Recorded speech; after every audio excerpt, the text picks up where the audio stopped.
Welcome to Ask the Furman episode 207. Please forgive any coughing. I'm gonna do it now. Okay, cool. Today I'm playing Counter-Strike Go. I've played, let's say I killed maybe 7 people so far. And I'm not even gonna talk about this game because I am not a Counter-Strike fan. I never really played the old one much. I don't even have this map memorized, and if I don't have a map memorized, that's really bad in an FPS game. And as far as this one goes, it's not really appealing to me either. So it's free. I'm just testing it out, and yeah, it met all my expectations. So let's see if we can sneak up on the enemy. I think this is the enemy base. Well, let's just go ahead and, while I'm alive, see if we could get something going. Oh yeah, you run fast with the knife. Oh, hello. It's almost no audio. How many times did I shoot him in the head? Once? Twice? Whatever. Question here today that I'll be covering quite briefly. I don't want to spend a whole lot of time. Is any tips for commentating? I'm going to see if I can make guides for Smite, and it's kind of hard without talking. Also, do you think it's necessary for a guide to have a lot of editing for visuals? Well, let's talk about just some quick basic commenting tips, and there's a million different things you could talk about as far as commentating goes, and positions you can take, and blah blah blah blah blah. Let's not worry about all of that. I actually have a list here, but since I'm playing excuse me, since I'm playing, I don't want to read. Okay, there we go, I'm dead. Cool. This is just like any other time I played Counter-Strike. I just instantly die and then just read questions. Okay, first thing, don't always feel the need like that you need to say something. And I have talked about doing commentaries and how they help professional speaking. And my biggest problem that I still have is, and everybody has, well, most people have, is like they'll say or you know, like all the time, you know, like if I used the gun earlier, you know, and I mean, I'm always dying, you know, but it doesn't really matter that much, you know. See, it's really annoying, and you're not going to catch it unless you watch your old videos. So another good thing to do. Wow, that's an interesting format. I've got the sound off. Jeez, okay, let's play. Another good thing to do is yeah, just watch your old video, watch all your videos, and you should catch yourself doing some of that stuff, and over time you'll improve it. And I was saying, you know, for the longest time, and then I've kind of reduced that, and then it switched over to the and then I reduced that, and then it switches to actually, and it keeps switching for me, which really sucks. But as you go, you'll get better, and don't feel like you need to say something. And the next point too kind of is the same thing. Try and be natural. Don't try to comment for the sake of commenting. Actually, on the secret sub site, we are having like shows and media, and I was actually in one of them with a guy, and we were trying this new idea I had out, this new idea for like a show out, and it was really bad. We did it. It was short. It was just really bad, and I knew why. My partner didn't. But the thing is, it's very difficult to explain to them what it was. And what they were doing was they were mostly commentating for the sake of commentating. Like, I would just say something kind of stupid, like in a jokingly stupid way, and they felt the need, like, oh, that's strange. They'd have to say, haha, okay. And they really didn't add anything to it. And they were really just commentating for the sake of commentating. They would see like they would kind of think like, okay, the audience is going to find that comment weird, so I better say something along the lines of that being weird, which that's definitely not what you want to do. It doesn't add to anything, and I guess we really need an example, but I don't have one. Yeah, yeah, I don't have an example, sorry. Yes, can I just I would just want to buy a gun and play and die.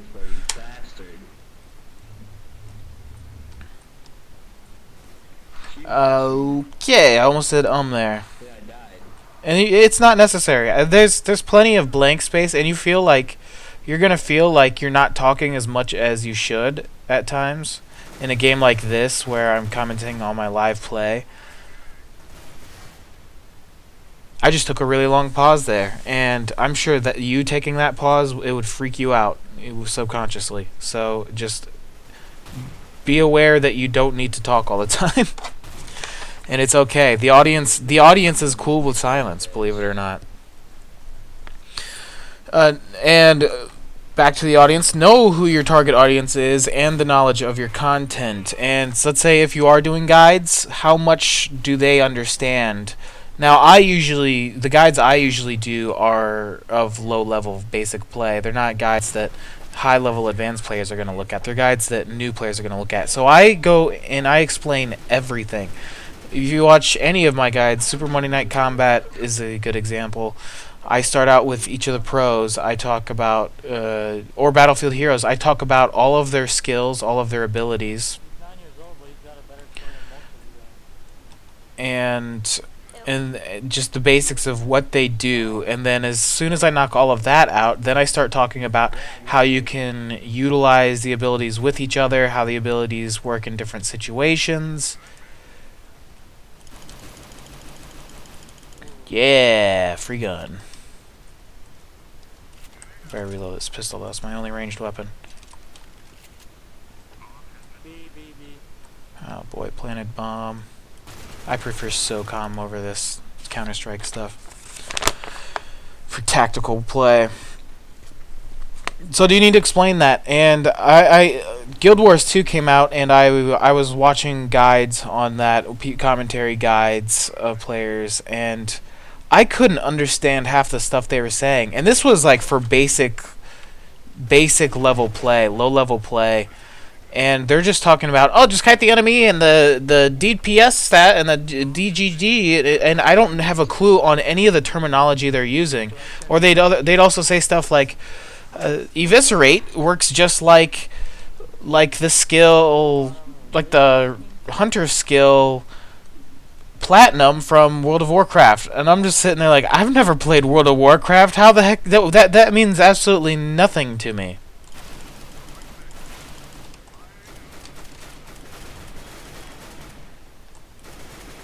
So you have to explain a lot if that's who you're targeting, and if you're targeting massive amounts of people, unless you have a solid following, unless you have a lot of subscribers or something, you're not going to be able to just pull out all of those weird geeky game lingo things, and that's why I hate game lingo, because it just separates the communities and nobody understands what anybody's talking about.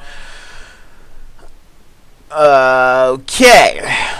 Remember, you will suck, especially when you're first starting, but don't let that get you down. You'll just get better and better as time goes on. Know what you are talking about, or be honest if you don't know something that you're talking about. I'm being honest in that I don't have a clue on how this game works. I'm not using it as a cop out or an excuse as to why my gameplay sucks. And it's okay if my gameplay sucks. I don't care. I know what my skill level is. A lot of games I play. Remember my M4 videos for Soldier Front? That's the best, one of the best weapons in the game. But my guides were some of the worst footage in the game of me just taking the biggest losses I've ever taken. But I was confident enough with my skills and my understanding of the game that I was totally fine with doing that, and that kind of fit into my format, which is my live commentary format, where seeing me suck is just as good as seeing me do well. But be prepared for people to challenge you. If you state facts, you have to get your facts right. If you say this weapon has a higher damage per second, where did you get that information? Test it yourself. I don't care if you find a website that has all the numbers and everything. It doesn't matter. The stats don't tell you anything. Even if you see the stats on this gun are so great, until you actually play it in a game and compare it to the other weapons, it's not worth anything. That information is not worth anything. And that was something just from my experience with with Soldier Front and doing Call of Duty guides and things. Call of Duty, the stats for the weapons were all out in the public and it was easy to see. But until you actually played with the weapons, you didn't know how well they performed, because they don't account for how much of the screen the weapon takes up, or how the recoil feels, or just small things like that you can't really see. How the crosshair looks. Is this crosshair better than the other crosshair? Yeah, that might be the best sniper statistically, but it's got a terrible crosshair, and it takes up all of the screen, so you can't see anything on the right side.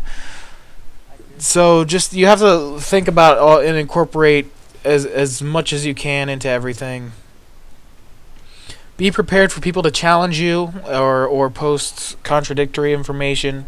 With weapon stats and things, it's easy. Just say, well, if they say, no, actually this weapon does more, and just say, okay, where did you get that information? Can you show me a video of your tests, or something along those lines? And if you're confident in your testing, if you've already tested everything out, then you're going to have no problem just kind of ignoring that person, maybe just saying a word or two and moving on. And also, remember, there are subjective things too, like Super Monday Night Combat upgrade order is skill upgrade order. That's a whole nother thing, and not nobody plays it the same, and I have to keep that open. Just say, go with whatever you do. This is what I'm doing. This is what I like. This isn't the right way to do it all the time. Whatever you think works best, go for that. And because things change, and you're not right all the time.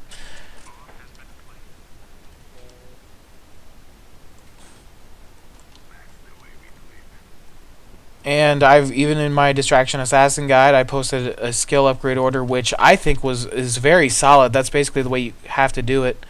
And somebody rebutted me on that, and they're just like, no, you should actually upgrade this skill, which really, he was totally wrong, in my opinion. But I didn't say anything back, because, hey, if that's what he wants to do, that's just fine. It doesn't affect me any.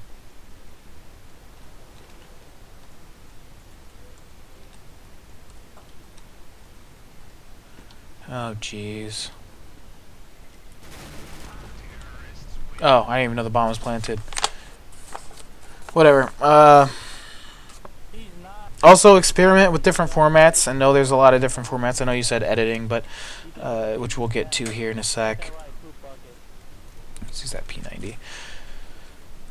My format is, I like just commenting live, doing it all in one take. That's just what I like doing. It's not the best format. There is no best format. I like presenting my information and then just playing casually. That's just what I enjoy doing. So that's the way I do it. I'm definitely not super popular. Sure, people watch my stuff, people like my stuff, but I don't have a popular format. I don't have it down and tight. I don't work at it a whole lot. I spend very little time on my videos compared to a lot of the more professional, popular people. Which, let's go up to your next question here.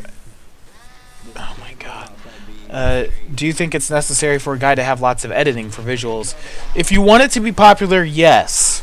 If you want to be a top viewed video guy, you definitely need the flashy editing. Even if your guide information is wrong or it's lacking, which most people's are, in my opinion. Most guides are very lacking and they don't really explain much, no matter what the content is. But they're flashy and people like that. And so if you want any kind of popularity, you're definitely going to need to do that. For guides, is a lot of editing necessary? No, because for guides, it's all about the content. It's all about what you present, what you show, and the quality of that. Unfortunately, most people who make guides just aren't there. They aren't there with the content, but they're there with the flash, and that's why they're popular. And I'm not a unsuccessful video guy. I mean, I'm not working to get subscribers. I'm not working to be more to run this stuff as I used to when I first started. And when I've done all these SMNC commentaries, it's more just I'm doing it. I don't care if I get any views or not. I'm just doing it. But I develop a good following, and a lot of people start just like they like it. They like watching the videos. They find them very informative. And I know my target audience. I know I'm there to help out the new players, and that's just who I focus on. And that's the only people I can help. I can't help the super advanced guys. Sure, you might think I'm really good at the game, and I might be, but there's only so much I can really tell anybody to do. I'm not the greatest player in the world by far in all the areas, and I do guides on all the aspects of all the games, and there's no way you could be a professional at all of those. I hope I made sense there. See, my format's not that good because I'm just going on and on and on, and it's not making much sense. I'm saying redundant things. So you could maybe do a more tight editing style. I do mine live. I record the audio as I play. That's just what I do. You could do okay, we're going to have an exposition. I'm going to show the stats. And it could be super edited or not. It could just be very basic. And basically you're recording your voice outside of the game, so that's another option you can take. And just experiment, find what works best for you, what you like best. The more work you put into this stuff, the better it'll be. If I was going to take this all more seriously and all that, I would definitely put a lot more effects, a lot more graphics, a lot more cool. Okay, let's talk about the skills, and I'd pull up the skill menus and blah blah blah, and I'd record my voice externally from the game using a much better microphone. This headset I'm using is terrible now. I'm really mad that it's such bad quality. But I say if you're looking to do guides or just commentaries in general, just start doing it. It doesn't matter. You're not going to be popular right off the bat, and you're definitely not going to have the video editing skills or the talking skills that you need to be super popular. So the best way to do it is just to do it. And like, just remember the Beatles, how popular they were, and they had great live shows and all that, but they spent something like hundreds of thousands of hours on the road just playing like Germany and a lot of lower venues, not popular venues, before they ever got popular. And that's just because the more experience they had doing that, once they started getting a little fame, they just got better and better and better, and they already had a good they were already good at it by the time they started getting recognized. So and also, you're never going to improve unless you actually do it and take the time to push yourself. And by doing the commentaries and saying, this sucks, how do I improve it, it kind of forces you to get better and better as you go. And I've certainly learned a whole lot since I started all this stuff. I mean, I said I suck at websites, I suck at videos, I don't know audio, I don't know anything I'm doing. I want to do all these things, and then I see, oh wow, we have this art school I can go to. Oh, I didn't know you had all that stuff, and I join up, and I learn so much more. And you just start seeing a little more. And I think I could, if I had the technology or maybe another guy to run it, I could run a pretty cool stream. I'm not there yet though. It's not. I don't have the time to do shows anymore, which I wish I could, but hopefully I'll be able to once I get more stuff done. Well, thanks for watching. I'm just gonna leave it with that. I know a lot of people say my videos are too long and things like that, which I like my long videos. If I'm going to make a video, might as well just make a really long one. And the people in SMNC like that. A lot of people like that I have hour-long commentaries, an hour and a half, because it's just more footage. And that's what I do. My format, I show you the good, I show you the bad, I show you everything. I show you where I suck, I show you what I'm good at. Even if I suck, I'm going to let you know, because I'm not going to lead you the wrong way and say, this is how you should play it with this guy. Because And the truth is, I really suck with that person, and I only played a little bit of time. But I'll be up front and I'll say I've only played 6 matches with this guy, and this is what I'm doing. This is what my theory is. This is what I'm gonna try. And people know, okay, well, he doesn't really know what he's talking about. Let's see what he does, but we're not gonna really take his word as the way to do everything. So let's just leave it at that. I hope I helped you out. If you have more specific questions on commenting, should you talk about your personal life? Should you be on it? Should you say bad things about other people? Should you let everyone know what's going on behind the scenes? Should you keep people in dark? Should you tell people what you're planning on doing? Should you not tell anybody and just wait to release it to tell them? Any questions along those lines, talk to me. Again, they're really, what am I going to do? I'm just going to weigh the pros and cons of each side, so it'll just be a really long, boring video. But hey, whatever, I'll do it. I love doing that stuff. I love being boring. I love it. People hate it, but I love it. So thanks for the question. See you around.